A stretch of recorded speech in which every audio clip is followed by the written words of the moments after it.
इस टॉपिक में हम चर्चा करते हैं कर्मधारय समास की। देखो, कर्मधारय समास के साथ कुछ टर्म्स एंड कंडीशन होती हैं। कर्मधारय का मतलब होता है जो कर्म को धारण किए हुए है।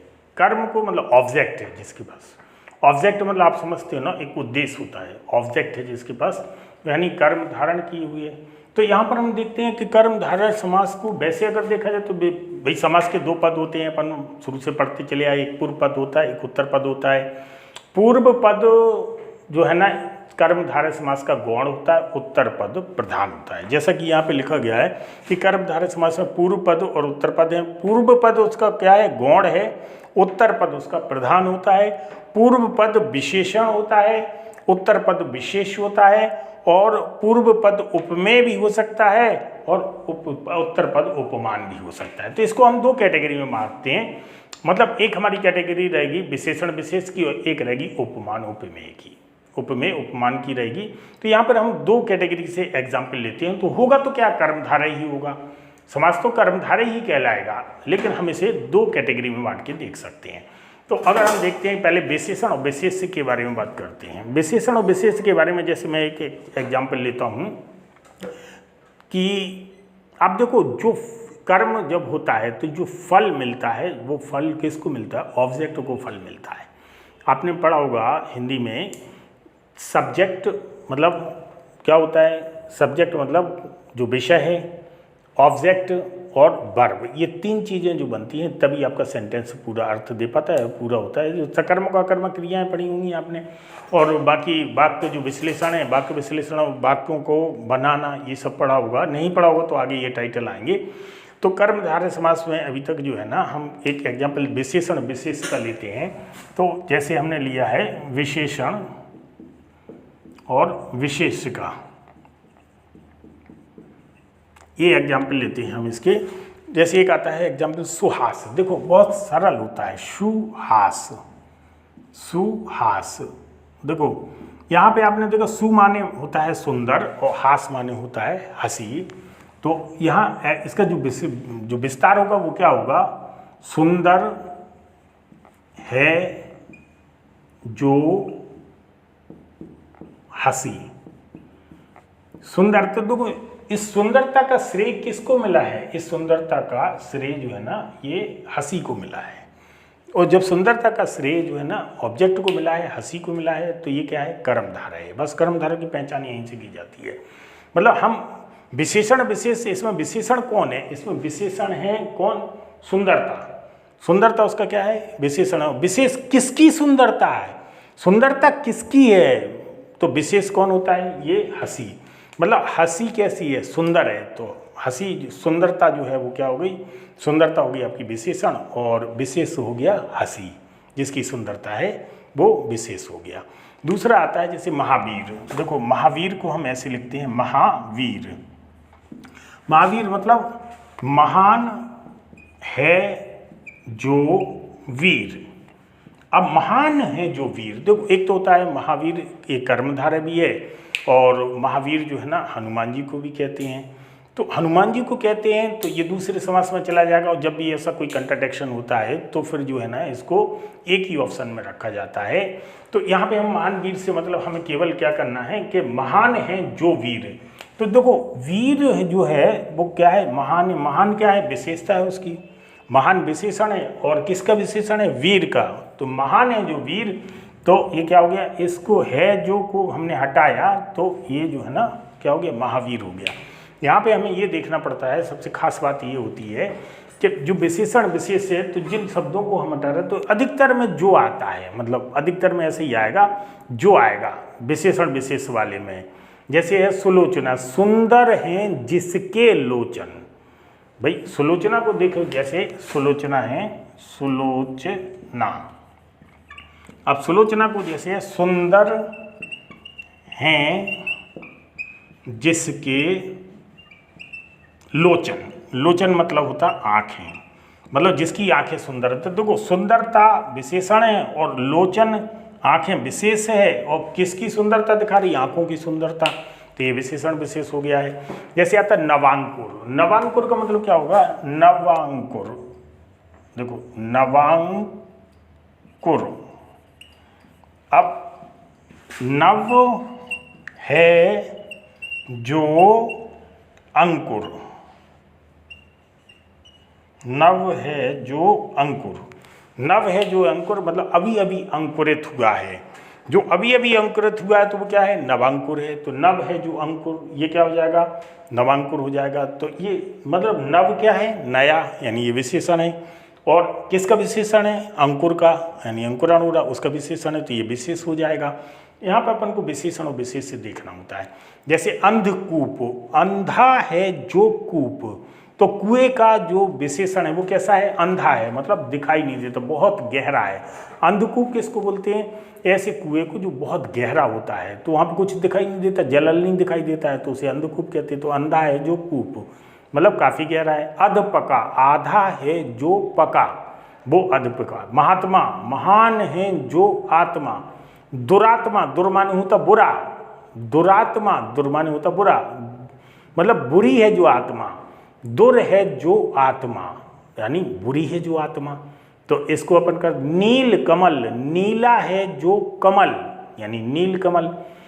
कापुरुष, जैसे एक शब्द आता है कापुरुष, ये अक्सर पूछा जाता है, तो इसको अपन जो शब्द अपन जो अक्सर पूछे जाते हैं उनको जरूर अपन को थोड़ा सा, कापुरुष, कापुरुष, का मतलब कायर, कायर है जो पुरुष, कायर है जो पुरुष, वो क्या कहलाता है, कापुरुष है। ये अक्सर एग्जाम में आया है, तो इसको अपन को ध्यान में रखना है। जैसे आता है एक सूक्ष्माणु, सूक्ष्माणु का मतलब क्या होता है, सूक्ष्म। देखो संधि तो आपको करना ही पड़ेगी, क्योंकि संधि नहीं करेंगे आप, ये है सूक्ष्माणु। ये क्या जाएगा, सूक्ष्म धन अणु, ये मैंने लिख दिया सूक्ष्म धन अणु ये।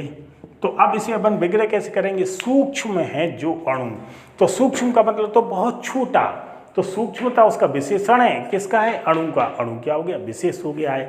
तो ये आपका जो है ना इस प्रकार के एग्जाम्पल। महाविद्यालय, महान है जो विद्यालय, तो महाविद्यालय को देख सकते हैं। इस प्रकार के एग्जाम्पल जो है ना कर्मधारय समास की होती हैं, और ये विशेषण विशेष्य के एग्जाम्पल हैं। दूसरा जो हमारा आता है उपमेय और उपमान का। उपमेय और उपमान को अगर हम यहाँ पे लेते हैं, तो उपमेय और उपमान के एग्जाम्पलों को हम कैसे हैंडल करेंगे, इसके लिए जो है ना हम यहाँ पे देखते हैं। तो ये हम लिखते हैं उपमेय और उपमान। अब देखो आपने देखा होगा कि उपमेय और उपमान की एक खास बात होती है कि इसमें जब हम किसी चीज़ की उपमा करते हैं, तो जिस चीज़ की उपमा करते हैं कि मतलब जैसे मैंने अपने घर का किया कि मेरा घर जो है ना वो ताजमहल की तरह है, तो मेरा घर ताजमहल की तरह है, या मेरा घर जो है ना दिल्ली के किले की तरह है। अब दिल्ली के किले की तरह तो की तरह है, ये जो है ना शब्द, ये हमारे तुलनात्मक शब्द हैं। तुलनावाद की तरह है, तुलनात्मक शब्द हैं। तो उपमेय उपमान की जब भी बात होगी तो तुलनात्मक शब्द जरूर आएंगे, बिना तुलनात्मक शब्दों के उपमेय उपमान नहीं हो सकता है, ठीक है ना। तो तुलनात्मक शब्द क्या होंगे, के समान या रूपी। रूपी और अगर के समान पे अगर अपन ध्यान देते हैं तो ये कर्मधारय होगा, समास कर्मधारय होगा, और इसमें जो है ना दो शब्दों को अपन को ध्यान में देना पड़ेगा, उपमेय उपमान का उदाहरण होगा इसमें। तो जैसे है प्राण प्रिय, देखो एक एग्जाम्पल लेता हूँ मैं, प्राण प्रिय। अब क्या होगा, प्राण प्रिय का मतलब होगा प्राणों के समान प्रिय, प्राणों के समान प्रिय, इसको अपन क्या बोलते हैं, प्राण प्रिय। तो देखो के समान जो है ना इसने हमें बता दिया कि उपमेय उपमान का ये कर्मधारय है, ठीक है ना। जैसे एक और आता है स्त्री रत्न, देखो स्त्री रत्न। अब स्त्री रत्न को देखो, इसको कर्म रूपी में भी हम लिख सकते हैं, इसको हम लिख सकते हैं स्त्री रूपी रत्न, स्त्री रूपी रत्न लिख सकते, या इसी को हमें लिखना है तो इसी को हम दूसरे शब्दों में लिख सकते रत्न के समान स्त्री, मतलब ऐसी स्त्री जो रत्न के समान हो, तो इसको हम लिख सकते रत्न के समान स्त्री। इसी को हम लिख सकते हैं स्त्री रूपी रत्न। अगर अगला एग्जाम्पल हम लेते हैं, जैसे अगला एग्जाम्पल में मान लो ये आता है आपका देहलता। देहलता का मतलब क्या होता है? देहलता। लता माने क्या होता है? लता माने होता है बेल और देह माने होता है शरीर। इसका मतलब होता है कि जिसका शरीर बेल जैसा हो, जिसको बोलते हैं अपन को एक हरा शरीर। तो ये क्या हो जाएगी? देह रूपी लता। देह रूपी लता, या इसी को हम लिख सकते हैं लता के समान देह। मतलब दूसरे तरीके से लता के समान देह या देह रूपी लता, एक ही बात रहेगी। जैसे एक आता है नरसिंह। नरसिंह है, नरसिंह। अब देखो नरसिंह नाम सुना होगा, नरसिंह भगवान। तो ये क्या होगा? नर रूपी सिंह। नर रूपी सिंह या सिंह के समान नर, यानी शेर के समान जो है ना, कौन है? व्यक्ति है या नर रूपी सिंह है। यहाँ पे हम एक एग्जाम्पल और लेते हैं, जैसे आता मृगलोचन। मृगलोचन को देखते हैं। तो देखो मृगलोचन कैसे आएगा? ये आता है मृगलोचन। लोचन, लोचन माने होता है आंखें। तो मृग रूपी लोचन या मृग के समान, मृग के समान लोचन। इसका मतलब होता है जिसकी आंखें हिरनी जैसी हों। जिसकी आंखें हिरनी जैसी हों। मृग माने होता है हिरनी, तो जिसकी आंखें हिरनी जैसी हों वो क्या हो जाएगा? मृगलोचन हो जाएगा। एक अन्य जैसे एग्जाम्पल लेते ग्रंथ रत्न, यानी रत्न रूपी ग्रंथ या रत्न के समान ग्रंथ, तो ये ग्रंथ रत्न हो जाए। नयन वाण। नयन वाण क्या होगा? नयन वाण। अब नयन वाण मतलब वाण के समान नयन। बाण जानते ना, तीर के समान नयन। बाण के समान नयन या नयन रूपी बाण। एक ये इसको लिख दो, नयन रूपी बाण या बाण के समान नयन, ऐसे करते। चंद्रमुखी यानी चंद्र के समान मुख। चंद्र के समान मुख। एक और आता है जैसे कनक लता। कनक माने क्या होता है? कनक माने होता सोना और लता माने होता बेल। तो कनक लता मतलब सोने के समान बेल, यानी सोने के समान लता, तो कनक लता। घन श्याम। घन मतलब अंधेरा और श्याम मतलब सांवला। घन माने होता घना, घन। तो घन श्याम मतलब घन के समान श्याम, मतलब बहुत ज़्यादा घना अंधेरा, बहुत ज़्यादा काला है। एक आता है मीनाक्षी। देखो मीनाक्षी को देखते हैं, ये अक्सर आता है। तो मीनाक्षी को हम कैसे देखते हैं? मीनाक्षी ये है। इसको अपन कैसे तोड़ते हैं? इसको तोड़ते हैं मीन धन अक्षी। मीन धन अक्षी। अक्षी माने होता आँखें और मीन माने होता मछली। तो मछली के समान आँखें, मतलब जिसकी आँखें मछली के समान हैं उसे अपन क्या कहते हैं? उसे अपन मीनाक्षी कहते हैं। वज्रांग। वज्र के समान अंग। वज्र मतलब होता मजबूत, वज्र के समान अंग, उसे अपन कहेंगे वज्रांग। दंत मुक्ता। दंत माने होता दांत और मुक्ता माने मोती। मोती के समान दांत, मतलब मोती के समान दांत, तो वो क्या हो जाएगा? दंत मुक्ता हो जाएगा। तो इसी प्रकार से जो है ना हम, जैसे पाणी पल्लव, एक शब्द और आता है, अक्सर पूछा जाता है, पाणी पल्लव।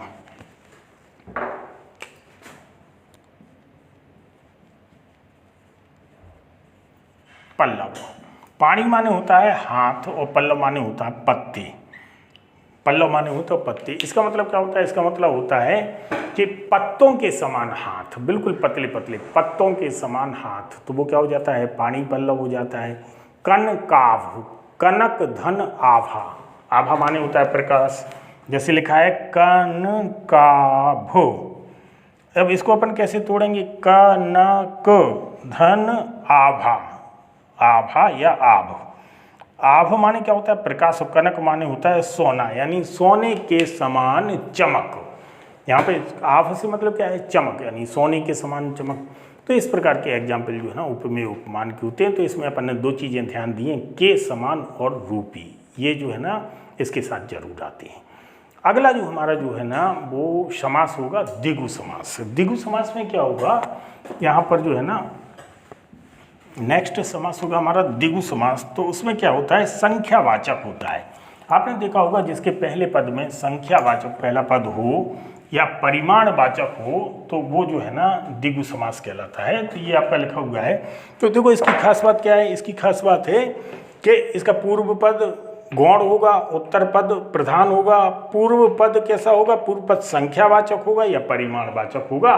तो ये हमारा जो है ना द्विगु समास होगा। द्विगु समास को हम देखते हैं, जैसे आता है शताब्दी। द्विगु समास के लिए मान लो एक शब्द आया शताब्दी, शताब्दी। अब देखो शताब्दी के लिए क्या है, सत धन आब्दी। आब्दी, आब्दी माने होता है वर्ष, ये फारसी शब्द है, और सत माने होता है 100। अब सत आब्दी मतलब 100 वर्षों का समूह। तो देखो सत यानी संख्यावाचक हो गया पहला शब्द, तो द्विगु समास हो गया। 100 वर्षों का समूह, उसे अपन बोलते हैं शताब्दी। जैसे आता है त्रिलोक।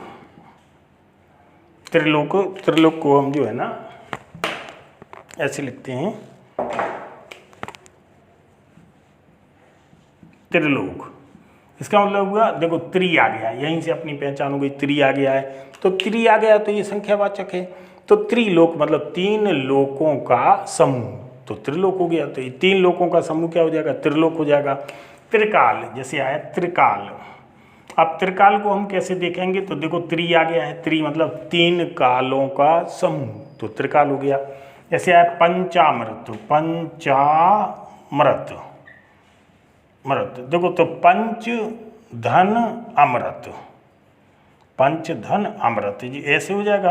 तो पंच देखो आ गया, पहले ही आ गया पंच मतलब 5, 5 अमृतों का समूह, तो ये पंचामृत हो गया। मान लो एक शब्द आता है त्रिफला, त्रिफला, त्रिफला। तो त्रि देखो ये आ गया संख्यावाचक, और फला मतलब फल, 3 फलों का समूह, त्रिफला हो गया। अब इसमें एक और एग्जाम्पल अगर हम लेते हैं तो यहाँ पे देखो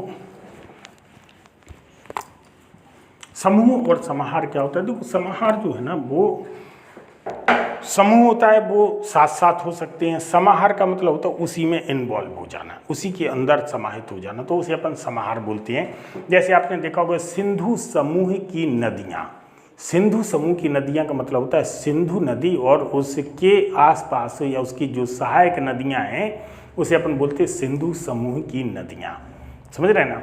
और जैसे अपन त्रिवेणी है, त्रिवेणी का मतलब होता है 3 नदियाँ जिस स्थान पे एक ही स्थान पे तीनों मिल जाएं उस स्थान को अपन त्रिवेणी कहते, तो वहाँ पे भी तीनों समाहित हो गई।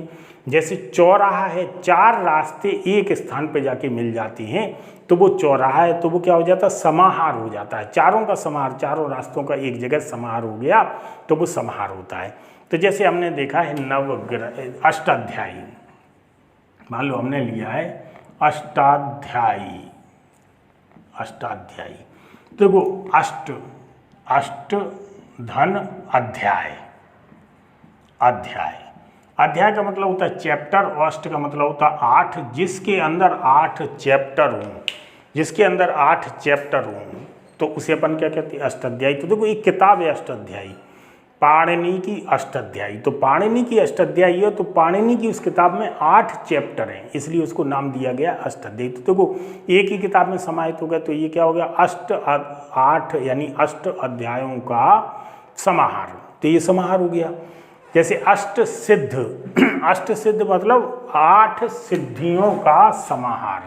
देखो अष्ट सिद्ध, अब ये हो गया अष्ट सिद्ध, तो 8 सिद्धियों का समाहार, जिसने 8 सिद्धियां अपने अंदर समाहित कर ली हों या 8 सिद्धियों पे जिसने कमांड पा लिया हो तो वो क्या कहलाता है, अष्ट सिद्धि कहलाता है। चौमासा, देखो चौमासा 4 मासों का समाहार, इसको अपन कैसे लिखते हैं, चौमासा।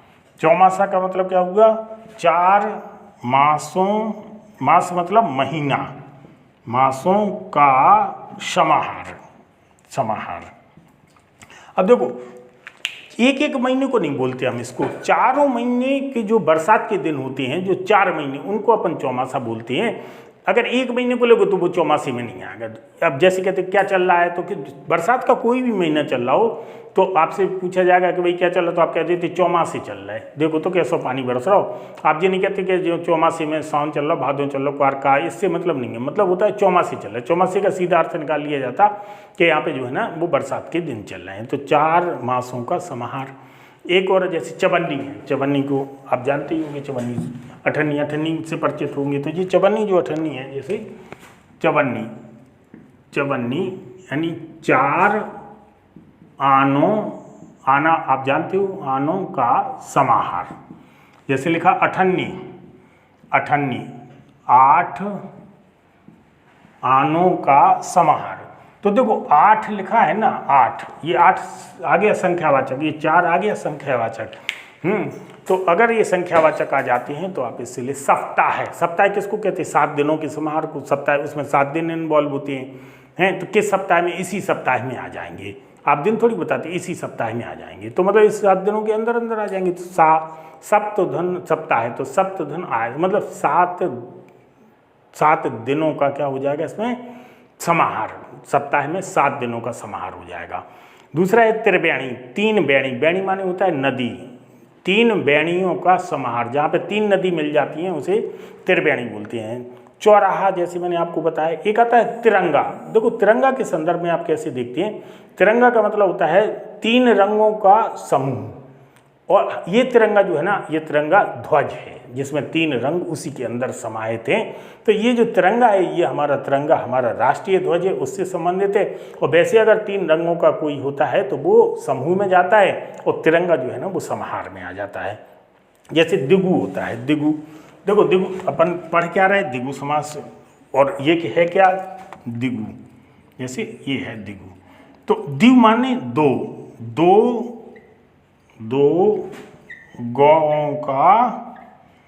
गौओं का समाहार।